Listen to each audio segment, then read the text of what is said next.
Hi, I'm Rob Kluz of Ztrack Distribution, and happy February, Super Bowl Sunday, actually. I'm here with Hans Riddervold of American Z Lines for our February update. We've got a lot coming in right now, and so I'm just going to turn this right over to Hans and let him start going through all the exciting new announcements we have. Thank you, Rob. How are you all? This incredible month with the amount of products that's showing up from our producers. First, this is a very special video we're doing. We're actually going to do two new product announcements. And I'll start with a little freight car, which is actually a 1917 8,000-gallon tank car.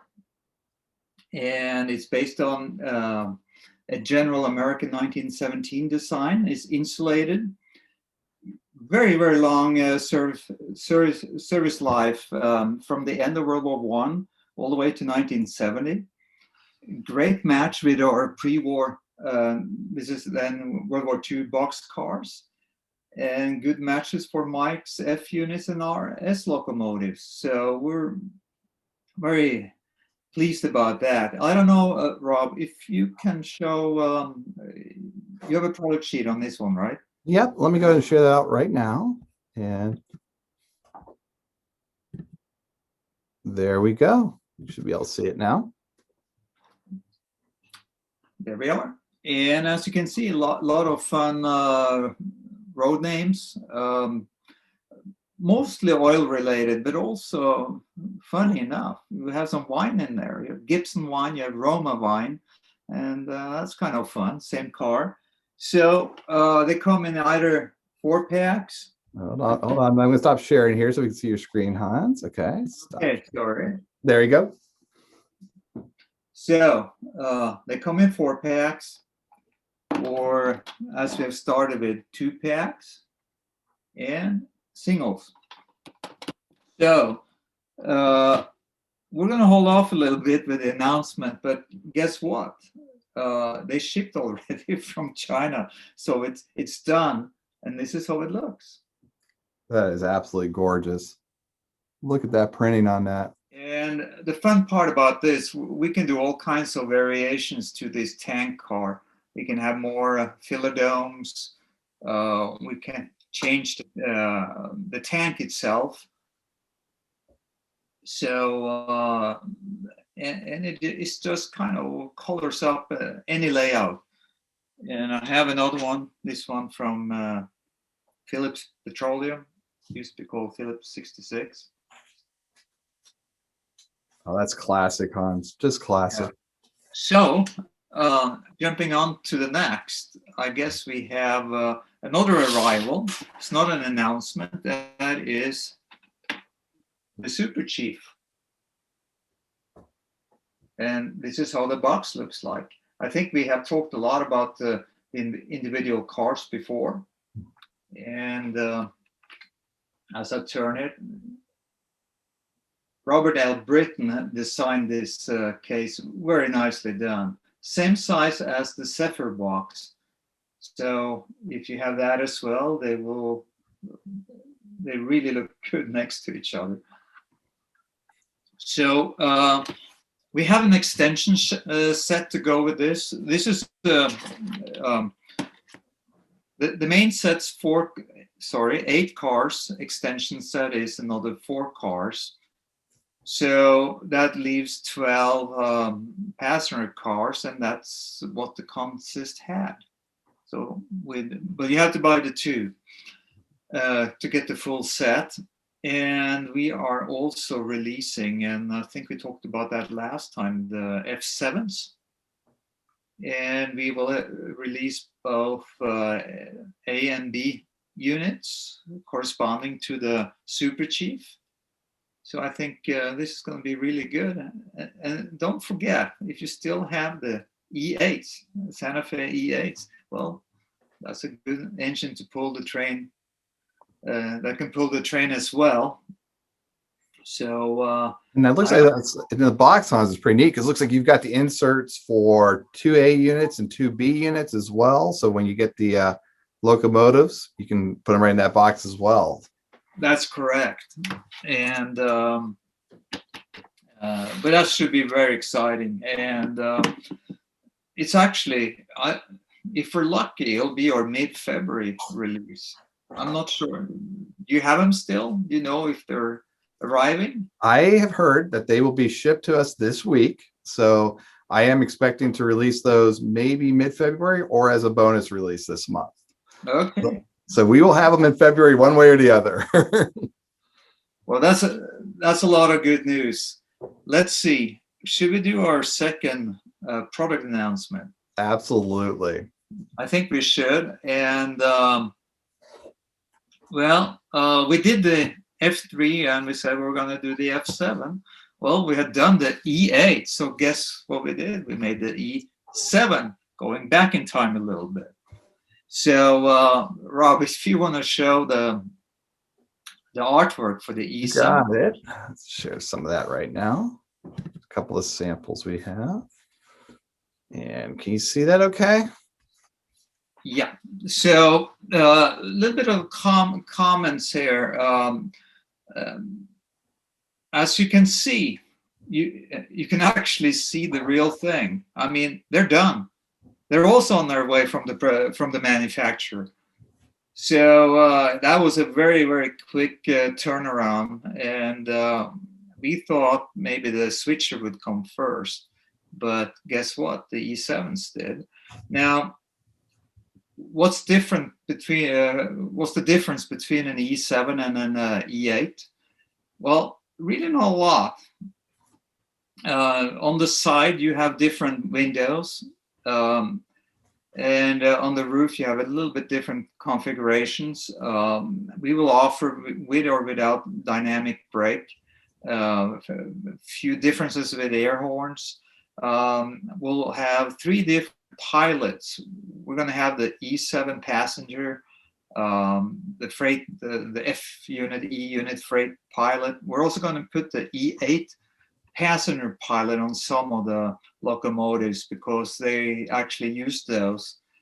And there's a few other interesting differences. The main one being the stirrups. We went to metal stirrups this time, which we probably should have done with the E8s. So and I think that's going to be a very welcoming detail to show. I think, Rob, you probably have something to show all the railroads. Don't you have the other image as well? What? I don't have that artwork on here right now, but I'll have John put that in when we do some editing. We'll add that in there for us, that artwork. Okay, so lots of road names, which is going to be good. And another thing that's really good, a lot of the E7s ran together with the E8s. So if you're saying, oh boy, I have this E8 and here's the E7, and well, start looking at photos. You'd be amazed how many of them ran together.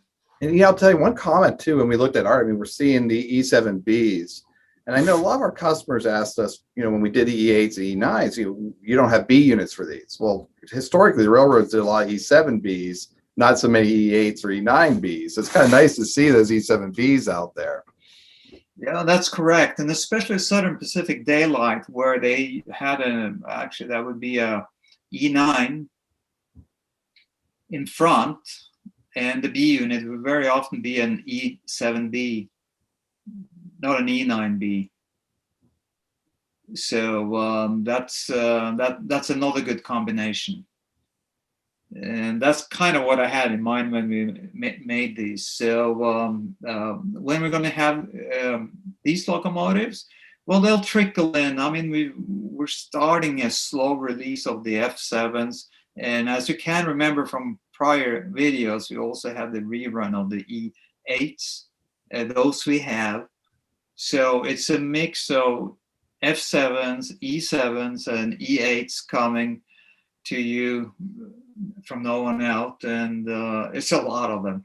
It's going to be exciting. I mean, we have a lot of classic road names lined up, and I'll tell you, we're going to fill a few holes for our heavyweight cars and our lightweight runs as well. So we're going to have some appropriate power for those. So it's going to be excellent. Yeah, and another thing with the E7s, we have produced some road names that we kind of didn't do before, at least not as passenger trains, and that'll fit our heavyweights and lightweights as well. So filling the gaps, just be with us. We'll get around to everything Eventually. sooner or later. Now, last thing from what we have done since we last had a video, we are doing an SD70 Ace rerun. Basically, a lot of the same type of trains we did last time, a few new ones, and not sure when we'll have them, probably end of the year. We are going to rerun most heritage units, but they'll be different. Both the Union Pacific and Norfolk Southern changed the antenna arrays on the cab roof. So thus you kind of have a new locomotive, and feel good about that. And for those of you that love different road numbers on the different railroads, we're of course not gonna re-release the same road numbers. They'll be brand new. And I think that's going to be good as well. I will say, our heritage units have been the most highly requested engine that we have and the most requested rerun request we have. So it's, Hans, I got to tell you, people are so excited to see this come back. And the fact it's going to have a different antenna package really makes that unique. Yes, and it's for the ultra collectors, at least we can say, they are actually a little bit different. So so that's good. Now we're also going to, even if we just started to release the RS and the RSD locomotives, we're going to do a rerun. None of the ones we have already made, but there were so many railroads we did not produce first time around. And I think we have another 12, 13, 14 railroads coming. My gosh. Also probably at the end of the year. No rush on our parts. We haven't released all the ones from the first run yet, so a lot of exciting stuff. And as you know, we have a lot more to come. We'll have the switcher later this year. We have still an unannounced locomotive that we also think we're going to see this year.